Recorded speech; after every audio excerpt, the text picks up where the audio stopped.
হ্যাঁ বলো। শোনো দিকে আসছি। হ্যাঁ বলো, কি হচ্ছে?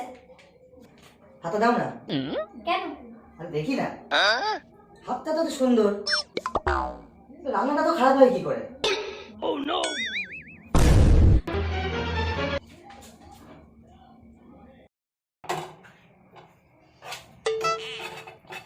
রাগ করলে?